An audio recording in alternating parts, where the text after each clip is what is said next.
क्या बात है मनोज। दूसरा कार्यक्रम ये बच रहे हैं, पहला जन्माष्टमी के और दूसरा यार एकदम फिट हो। इतने जल्दी फिट हो कि 11 अक्टूबर की विजिलेंस भी रहा पटापन तब है मतलब टाइट हो जाए। ऐसे कब ऐसे देखा कर बहुत बढ़िया।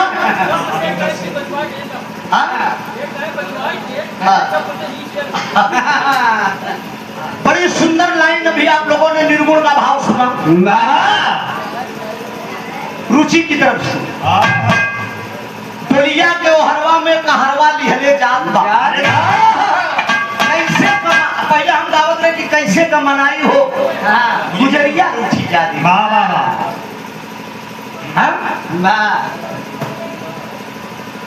भाव है ये तो सत्य है दोस्त। दुनिया में मुकेश हर चीज झूठी है लेकिन मौत सत्य है। हम आपके घर बनवाई थी, कोनो चीज निर्माण कर पंडित जी बोलाई। पंडित जी से पूछी कि आचक पाचक का नाम देख ले, कुछ है वर्त नहीं है। पंडित जी 13 में का दक्षिणा नहीं, 13 में का देना भी नहीं और दक्षिणा बना कहीं एकदम सही पर कहीं तनी दिया है बराते में देख लेता कौन हर वर्त कुछ नहीं। मेरे दोस्त दुनिया के मालिक का जब परवाना चलता है तो किसी का कोई बहाना नहीं चलता, न अंदर न बाहर न आचक न पाचक। किसी ने देखा नहीं है कि मेरी मौत कब होगी। कि दुनिया का मालिक का जब परवाना चलत तो केहू को बहाना नहीं चलत। लेकिन भाई का इशारा बा कि समाजवादी कीर्तनी की लगाएंगे।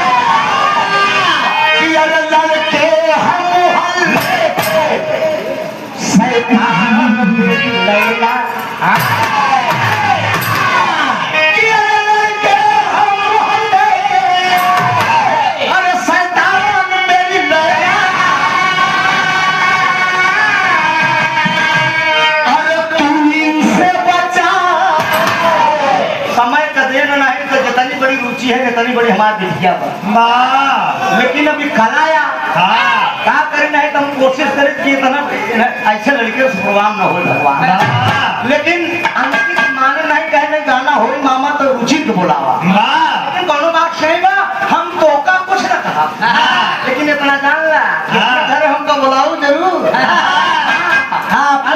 अपने अम्मी सहमत पर की जरूर कहेंगे। इनके पापा का हम अपन बड़वार भाई मानी थी। राजू निश्चित है करके मम्मी हमार भौजी भवई भाई वो तो हैया भैया उससे मतलब ना है।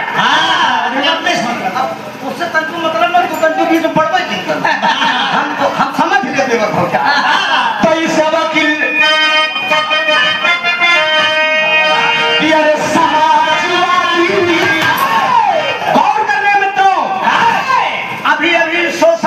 के माध्यम से, नेट के माध्यम से, टेलीविजन के माध्यम से देखा जा रहा है भारत का पीएम कांग्रेस पार्टी के राष्ट्रीय अध्यक्ष माननीय राहुल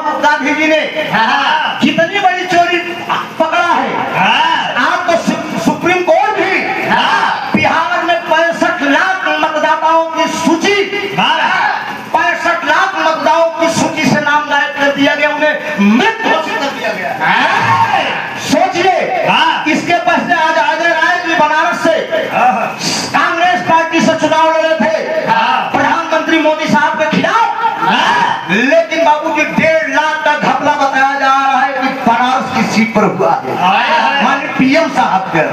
तो ऐसे ऐसे ये पीडीए का जो परिवार है पिछड़ों और दलितों की पार्टी है बाबूजी। तो कहा गया कि समाजवादी, अरे समाजवादी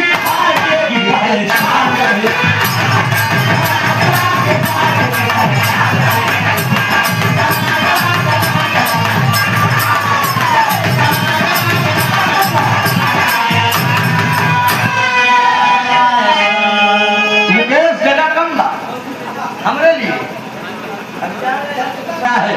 बहुत बहुत वंदन अभिनंदन चूटियों के लिए क्षमा प्रार्थी हूँ। समाजवादी पार्टी की पहचान है, अरे नेता मुलायम, अरे नेता मुलायम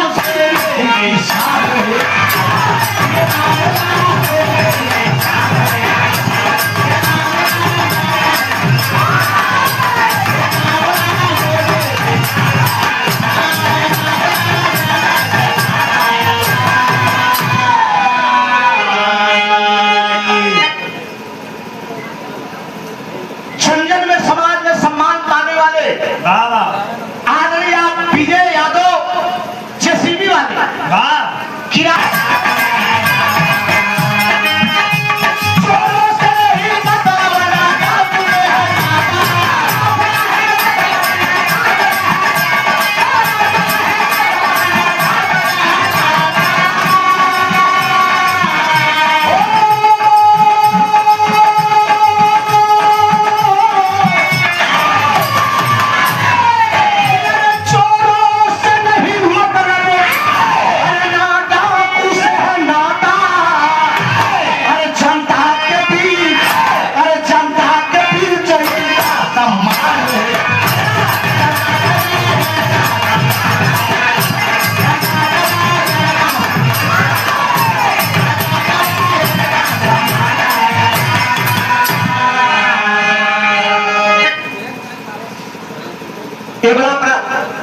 प्रसाद पुरस्कार आया है हमारे मुकेश और अंकित मुन्ना के पूजनीय माता जी। अरे वाह, इनकी आवाज है पूरे।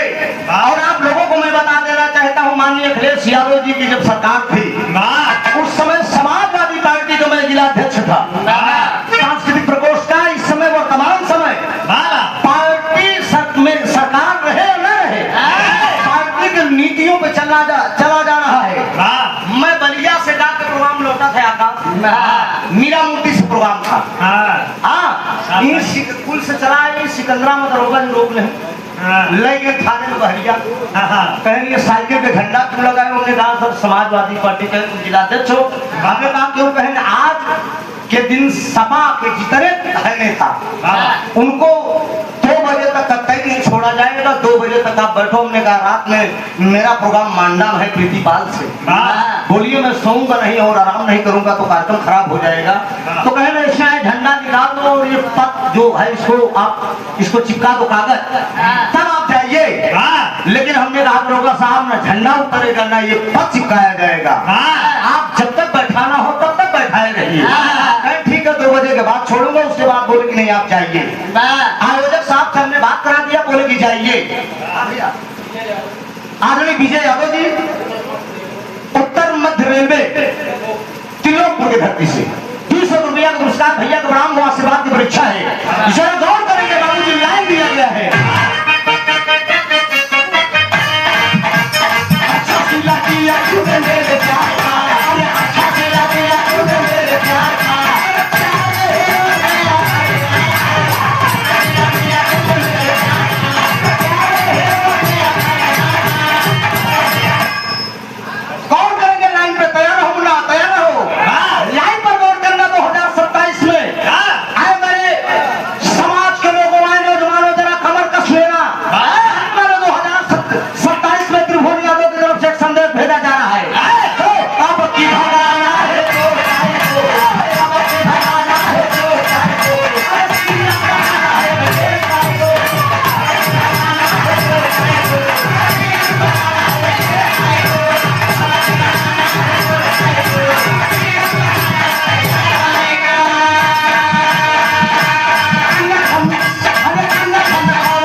कि अब की भगाना है चोर चाल को, सीएम बनाना है अखिलेश भाई को।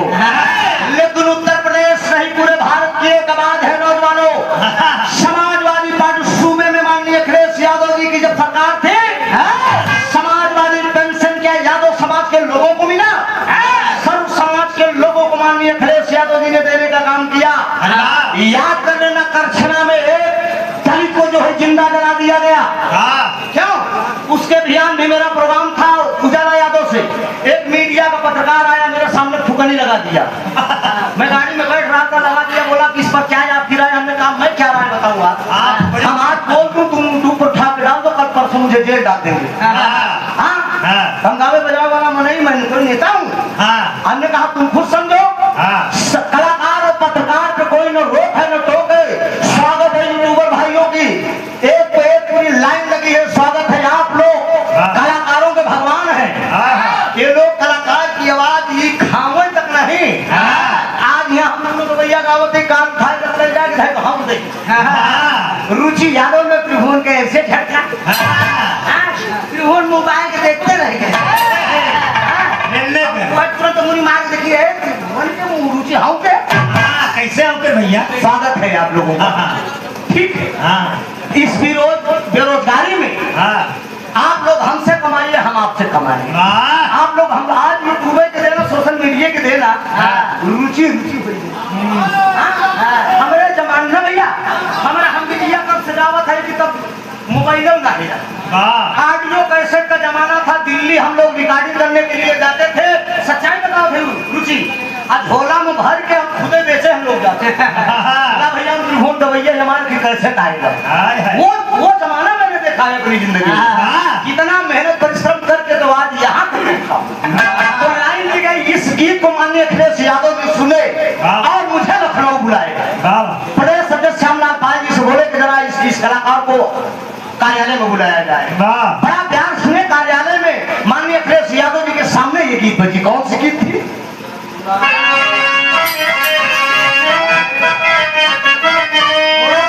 अरे अखिलेश भैया कवन दिन हो, अरे अगर गीत अच्छी होगी तो ताली बजाकर सम्मान करिएगा गीत की। अगर मेरे महबूब नेता के लायक अगर बात होगी तो अरे अखिलेश भैया कवन दिन हो, पानी जाता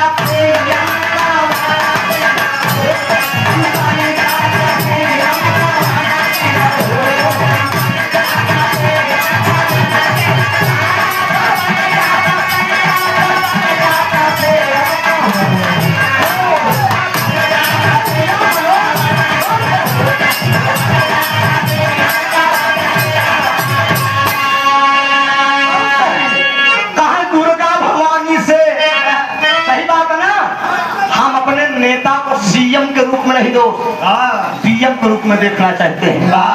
याद कर लाना मेरे नौजवानों, अगर इस समय पीडीए की अगर सरकार बनी 300 यूनिट बिजली फ्री आप लोगों को मिलेगी। अब तेरे के फिर बन गए, देखा जान ला कि बड़ी गति हो जाएगी।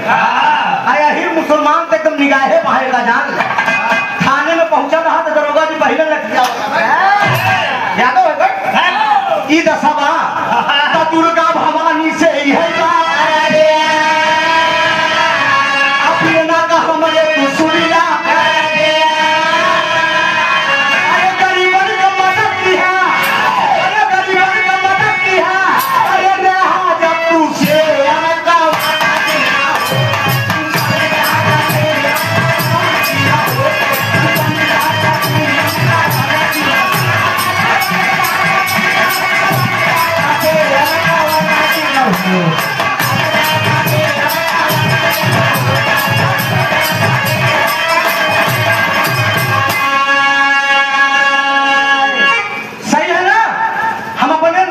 सीएम नहीं पीएम के रूप में देखना चाहते हैं लोग। तो इसीलिए कहा गया कि कमल दिन होते तू बन जाते पीएम। पर अखिलेश यादव क्या सामूली सूरत है। विरोधी पार्टी वाले नेता अगर गुस्सा के बात करते हैं तो अखिलेश यादव मुस्कुरा के बात करते हैं। ये क्वालिटी है। अभी हाल ही में शायद विधानसभा की विधायिका पूजा पाल जी को बाहर कर दिया गया। क्यों बाहर कर दिया गया? इसके पहले पार्टी स्तर पर जो चुनाव हुआ था, पार्टी के खिलाफ उन्होंने किया था, भाजपा पार्टी में वोटिंग किया था, तब पर भी हमारे नेता ने बर्दाश्त किया, हमारे नेता ने कोई आवाज नहीं उठाया, ना पार्टी से बाहर किया। बताओ, राष्ट्रीय स्तर का नेता आपका बैठा हो और बुराई पढ़ाई दूसरे की की जाए, ये तो आप नमक हरामी काम कर रहे हैं ना, गद्दारी का काम कर रहे हैं, इसलिए पार्टी से उन्हें बाहर किया गया। ये तो समाजवादी गीत थी। एक जिस मौके पर आए हैं गीत, ओकरे बाद रुचि ना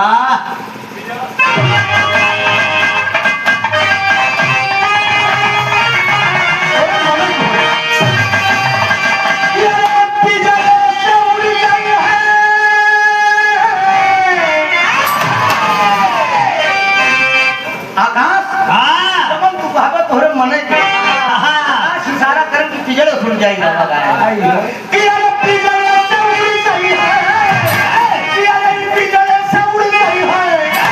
बाबू जही दिल हरी माया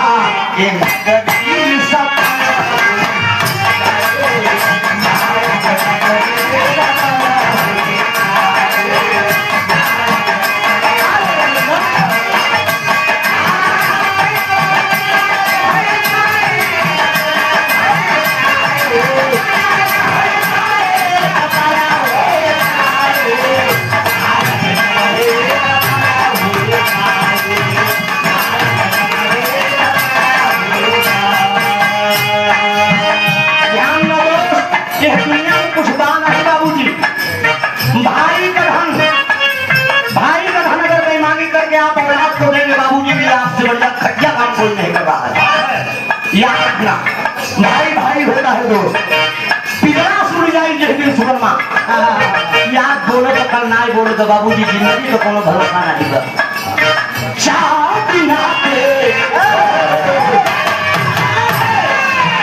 आज यहाँ सुने रविंद्र यादव जी आई है, हमारे बड़ा हमारा कवि जी हमारे घरे आए कहें का खलीफा हमके आज बिहार से रिश्तेदारी में गाँव कहाँ खावा कहें ये सब हमको रुचि भी ठीक सदा कहीं चला तनी रुचि हम देख ना कितना बढ़िया मीडिया कागज जा हम दिन याद तो हमारे ससुराली में लगा हमारा दादी लहरी का गाना रहा और लहरी एक प्रश्न हमसे पूछ रहे हैं, हम कभी जिस टाइम पे बड़ी बेइज्जती है ससुराली में हम भाई काहे चिंता करता है हमारी राम बाबू यादव जो दारू पिए रहा बस और राम बाबू बोल दिया कि जब तक त्रिभुवन लहरी विधान कर रहा हम दारू पिए न छोड़ा फिर भी यहाँ दारू दे दो हम हो लहरी हम हमारे गाय से अगर तू भगत बन जावे तो एक दिन हम गाय दे दो ये बात है दो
अच्छा सुनत है का मंजू मिश्रा जी करुआड़ी प्रतापपुर फूलपुर के आगे हमारा बड़ा परम मित्र है और 24 घंटा में कम से कम हमारा अंदाज बगी जब तक सोई थी तबे तक छूटा रहा था, बातें हो रहा था। मंजू मिश्रा आदरणीय शिवभान यादव कवि जी हनुमानगंज फतुहा से दोनों कितना मिला भाई ईमानदार से 500 रुपया का पुरस्कार दोनों जोड़ी की तरफ से बहुत बहुत प्रणाम आशीर्वाद की परीक्षा है। मोबाइल पर गाना सुनते थे कवि जी को प्रणाम हो आशीर्वाद है। हम सब छोटे मोटे कलाकार हैं लोग, हम कलाकार नहीं है बाबू जी, आप सब चरण की धूल है। आज भी बिरहा में प्रेस पर नहीं बन पाया हूँ, अपने लाठी समझता हूँ। हाय हाय ई जान लो दोस्त, कलाकार हमरे हैदर उस्ताद बतावे कहा कलाकार जिंदगी में गाई बाबूजी जिंदगी में सीखी। कभी अहंकार न देना, ऊपर वाले से यही विनती करी कि कहूँ कौन लोग कहा कि रहा सम्राट, हाँ हम कहते यार हम सम्राट बने लाए ना ही ना भैया कहा कि इलाहाबाद में है कि आहे तुहिन देहात सब तक हैं आप नहीं अबे ढेर जने युवा सम्राट आवता है टेंशन न ले एक एक सिंचलन दे रहे हैं हम तो आपको धूल है वाह वाह वाह दूसरे लाइन में फिर कहना है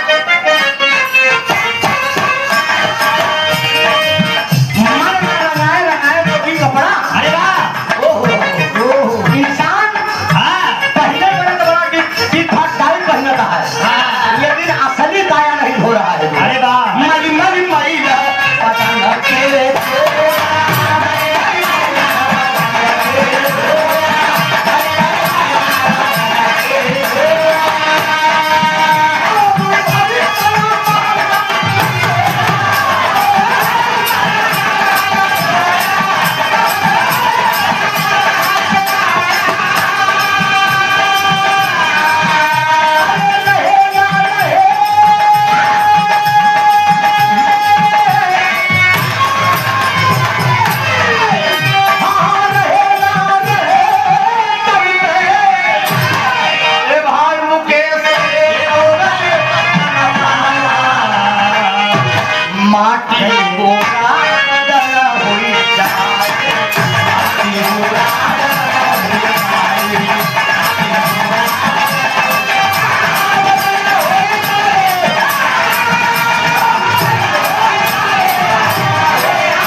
तैयारी तो बनाई जाए आखिरी भावा एक बात खूब बढ़िया भी रहा गावा ई जान हमारे रिश्तेदारी के बाद बा हमार तनी गड़बड़ाई जो दोनों तो हमार बेटी ना हो ई जान के रिश्तेदारी दाई नहीं समझा हां कोनो दिक्कत नहीं बा लेकिन तू बढ़िया गावा अच्छा गो अच्छा गौती हां कोनो नहीं मिले तो रुचि रुचि होइयो ए दोस्त आखिरी लाइन है जरा ध्यान दीजिएगा बाबा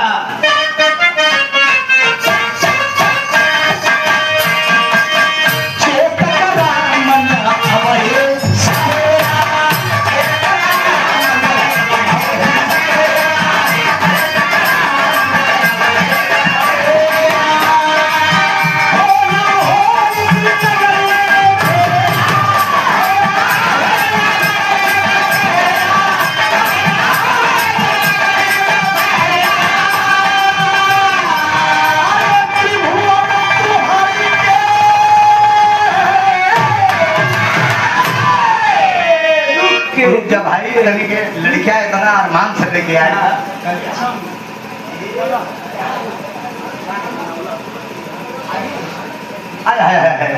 तभी जोरदार ताली बजाएगी बच्चे के लिए सम्मान करेगा क्या तुम देश विदेश तक अमर हुई बेटवा हाँ इतना यूट्यूब लगा बस मेरे में देखे लोग डालते हैं यूट्यूब पे आयुष हमारे मुकेश ना मुकेश जी के सबसे बड़का बेटा है ना दूसरा नंबर बड़का कहाँ बा ऐसा लड़की बात तो वीडियो को भेजा 150 लेके अच्छा हाँ ठीक बात मतलब अब देखा भी बहाने सब पहचान कर ले ना काम सवेरे आंगन घरे घर में टहल गए हैं कई लड़के वहाँ है हाँ अरे राजू मामा है तो ये बहाने सब चीज चला चिराए गया जान लाई हमारे आयुष मुन्ना की तरफ से आई अंकित घर में कहीं मामा बहनों को राय छोड़ते अच्छा ये हमारे अंकित जी के भतीज मुकेश जी के सुपुत्र साहब तो बढ़िया तरक्की करा आयुष माँ बाप का नाम रोशन करा तीन दुना चौगुना पढ़ा लिखा तरक्की करा माँ बाप बाढ़ है पुत्र पिता के घर में खेती उपजे बने करके हम जब विवाह शुरू करे तो हमार अम्मा हमका देसी घी बहुत पातर के रहे देसी घी रुचि बिटिया जान ला देसी घी हमारे पिता जी हमका 5 लाठी मारे मंच में बताओ सच्चाई में बताओ कोनो हिचक रही बा कल ससुरो तो विवाह हो गया कहते पातर के हाथ तो टीवी हो जाई अम्मा हमरे बहन गावे थे जब समय की इच्छा बत काहे रोकत है हमार बियाह हो जा तो कहे अरे फलानिया ने हमारा विवाह गावा लेकिन बाबूजी आज मलकिन हमरे कहता तू धोती कुर्ता पहने तो बुढ़वा के हमका अच्छा नहीं लगा। हम कहे सुना तू छूट जाबू लेकिन ये न छूटी ये हमारा सब कुछ था। विवाह शुरुआत कर शौक के लिए बाबूजी, लेकिन आज आप लोगों के आशीर्वाद से विवाह हमारा रोजी रोटी हुई गया। तो वक्त की रोटी अगर आज मेरे बच्चे अगर खाते हैं तो इसी विवाह के दम पे खाते हैं। यही मेरा बिजनेस हुआ। अगर उस्ताद बोले कि अगर बिजनेस मान के विवाह दोगे बेटा बात अब सफल हो गया, अगर शौक मान के दोगे तो कहते कुछ जन में कुछ हो जाता। हम कहना है गुरु जी हम बिजनेस मानव के जो है तो ये बहुत सी माया का प्रस्ताव भगवान करे तरक्की करा। आखिरी भाव है दोस्त कहना